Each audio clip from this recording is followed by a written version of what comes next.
Welcome back, guys. In this video I'm going to show you how to find and install an app called Health First. So first thing first, open App Store. Just click on that blue icon right here on your home screen. Then make sure that you log in on your Apple ID account. Then click on the search button right here.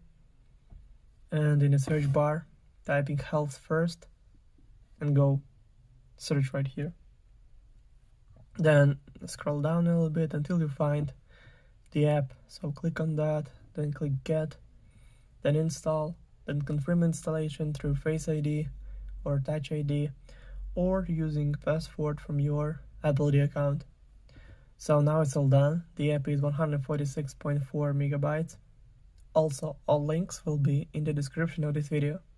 Hope you guys enjoy. Thank you for watching. Please like and subscribe for more. Bye.